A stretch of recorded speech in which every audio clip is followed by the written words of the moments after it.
okay, the majority of your life you've been in entertainment and you've seen the ebbs and flows, people getting canceled, uncanceled, and so forth, people coming, going.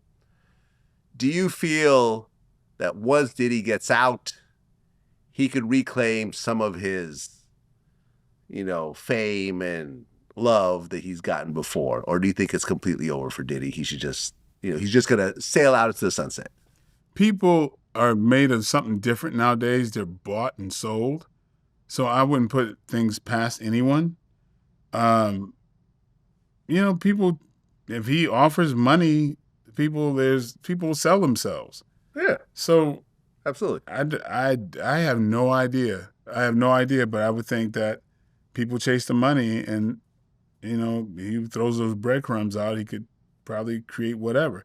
I would have been so wrong about so many things these last couple of years. You could have asked me could a convicted felon become president? And I'd have been like, no. I'm like, no way. It's like, well, look at this. So, I mean, all bets are off.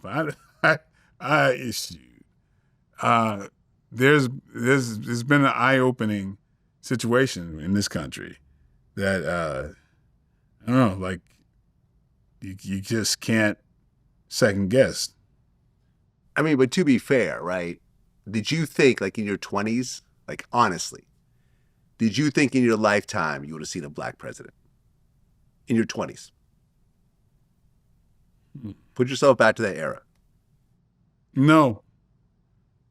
I mean, Tupac had songs like, even though it's heaven sent, I don't think we're ready to have a black president. Like, he had a song about it, basically saying there won't be a black president.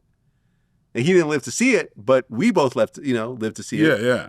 Not only a black president, but a two-term black president. True. Who obliterated the polls both times. Yep. Clearly decisive wins. Had great presidencies. Of course, Republicans are going to talk shit, but in general, I think once history looks at it, I think the Obama terms were solid terms. Oh, absolutely. They had to be. He couldn't mess around. Yeah, man, he's a Jackie Robinson. He couldn't pull a Bill Clinton, get some head in the Oval Office when Michelle wasn't looking. That's the thing with a lot of these fucking racists. They don't understand. They try to think about this DEI thing or whatever. Did I say it right? DEI? Yeah, DEI. Yeah, so, but it's like, are you kidding me? Like, we have to be 3 times as good to get half as much. So what about that scenario? Because, I mean, like, man, the black people who have gotten over the hurdles had to jump hurdles that were on fire with razor blades, So yeah, it's and then they try to like belittle the accomplishments because they want to believe it's a DEI hire. They want to believe, they'd rather believe that because, like, again, you're going to find the thing that supports your narrative anyway. Mm-hmm. Okay. So Obama DEI? No, he had to be better. Obama was not a DEI hire. Right, okay. Yeah. He just had to be better. You can't use DEI for the presidency. Yeah, that's not a thing. Like, yeah, it's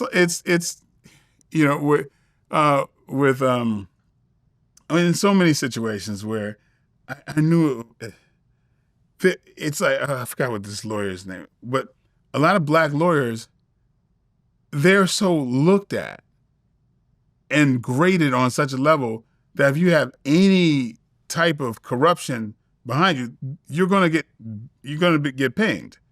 Like Obama in the tan suit, everybody is going to judge you harshly, but that is the same way for so many black people. Like, if there is something that I may have done, don't you understand? There's people who are trying to oust me no matter what. Like the thing, like so if there's press on me, the negative thing that you'll find, he said he could beat Bruce Lee. Is that it? That's like if somebody's too bad, man. If somebody is trying to find something I'm going negative, through worse today right now. Right. But it's like you constantly hear something I said 15 years ago, because there's these assholes. There's so many negative people who are just on this thing about what kind of way can I get him? You know? And it's just like haters are just in pain. Right, but that goes for everyone. Like, I get it. Yeah, like of literally course. every day I get some version of it. Yeah, but that's the thing that you always got to remember. Like haters That's are okay, just though. people in pain, and hurt people, and I wouldn't mind hurting those people who hurt people. Right, but here's the reality. Academics made me realize this about haters. They're so vital to the ecosystem of what we do, because a Michael Jai White fan might go watch a video of yours and say, okay, that's pretty cool. Probably won't comment and say, yeah, I like that guy. He's pretty cool. I might go watch his next movie. A hater will look at that video and make a comment and come back and check to see if anyone responded. If no one responded, they'll go find some other comments, some positive comments, and respond. Oh, yeah, get Michael's dick out your mouth. Like, some shit like that. Well, I can't compliment the guy. I gotta be gay. Yeah, on the real. Right. And they'll come back and they'll give you like 20, 30 views. Yeah. Whereas your fan will only give you one. The haters are more important. You got to realize that. You have to have them. The haters are important. Yeah. I realized that a long time ago. I utilize my haters. I fan the hate flames. Like, I know. Come on. Yeah, I really don't read anything, but like the hate, I just feel sorry for a lot of folks like that, because like I said, they're just just miserable people who are trying to spread misery. Yep. And I'm just like, wow, what kind of existence is that? Well, you mentioned DEI, somebody that really was big on trying to put DEI on people like Michelle Obama and so forth was Charlie Kirk. You heard about some of the stuff that he said? Yeah, I heard about it. I never heard about the guy until after he was shot. True. Me neither. Yeah. Me neither. Because it's just not my world. Yeah, and I just don't care about that. Yeah. Some guy that's super right wing, that's dancing around racism. I mean, didn't he said what did he say?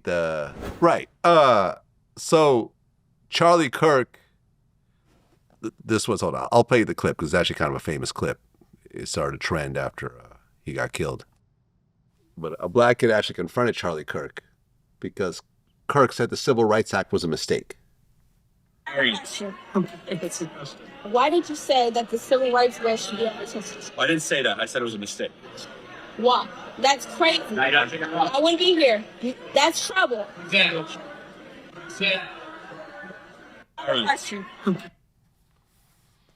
He said the Civil Rights Act was a mistake. See, do you think I believe everything I see? Like, okay, there's a part of me that believes Charlie Kirk wasn't Charlie Kirk. Same way that I don't believe Bill Riley was really Bill Riley. They're playing character. O'Reilly, yeah. I believe there's certain points where people are adapting a character for a specific reason. Kind of like how what's his name with the TV show? I'm drawing a blank, but maybe I may sound naive to some people, but I think they know what they're doing. 100%. Yeah, and so somebody who's spouting racist things, sometimes I might not believe that they are racist. Yeah, I think that they're doing that for a certain effect. Right? Right. Because there's things that kind of contradict that. If you look deeper in somebody's life, you'll find things that you kind of go, huh. Like Bill O'Reilly, I never believed him. I thought he was doing like a Stephen Colbert type of thing to some degree. Because I would glimpse that there was something else going on, that he didn't necessarily believe all the rhetoric. And I think there's a lot of people like that. And I go, okay, you know what you're doing. You know this is pushing a hot button and it's going to engage a certain discourse, right? And so I'm just not ready to believe, even sometimes in the face of people saying racist things, that they might be completely racist. I think that they're trying to be famous sometimes. And so, but of course, yeah, they could espouse racist dogma and what have you. But when you're in front of the camera and I feel like you got a lot of other things ticking, I might not be as convinced.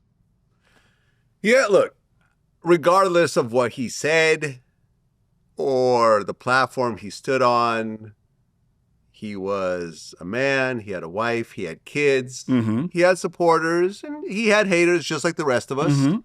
He didn't do what I do. I wasn't even aware of who he was. The No, first I time I didn't heard either. his name Yeah. was when I saw the video of him getting killed, which was garish. I mean, to have your wife and kids see that, I don't know if his kids were there, but I think his wife was right there. Mm-hmm. It was just horrible.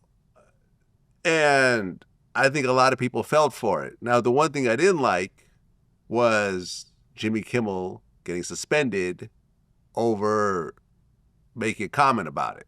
Mm-hmm. What did you think about that? Dude, I'm kind of an optimistic thinking person. I love how it righted itself. It did fairly It quickly. righted, and that's, I'd rather that happen than it never to have happened.